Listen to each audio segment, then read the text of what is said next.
Hello sa lahat. Ang title ng video ito ay Kailangan Magandang Puso at Salita Mo Parate at Lined Up sa Will ni Lord Jesus Christ sa buhay mo. So, yung salita natin at puso natin, ano yung gusto natin gawin, yung desires, dapat parehas at lined up sa will ni Lord Jesus Christ sa buhay natin. Huwag kayo maging parang yung mga Pharisees sa Bible. Sabi daw nila, ganun, anak kami ni Abraham. Pero sa puso nila, gusto nila patayin si Jesus Christ. So kita mo, iba yung salita nila. Sabi nila, ay, ganun, righteous kami, we're holy and pure. Pero sa puso nila, puro masama at evil. So, ibig sabihin, self-righteous sila.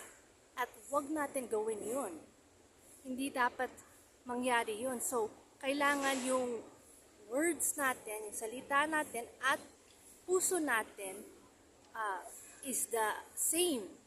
At kailangan lined up to the will of the Lord Jesus Christ. So, sa aking buhay, parati kong sasabihin kay Father God, at Jesus Christ at Holy Spirit, hindi ang kalooban ko, but gusto kong gawin ang kalooban mo. Pakita mo sa akin ang kalooban mo, Father God, at gagawin ko.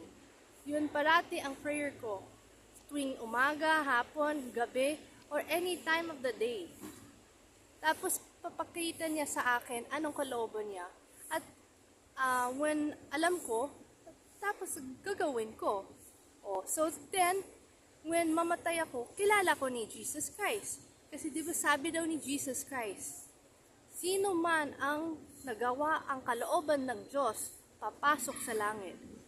Paano mo malaman ang kalooban ng Diyos kung hindi mo itanong sa Kanya through prayer? Okay? So, reminder lang to. So, this is the end of the message. May Jesus Christ bless you.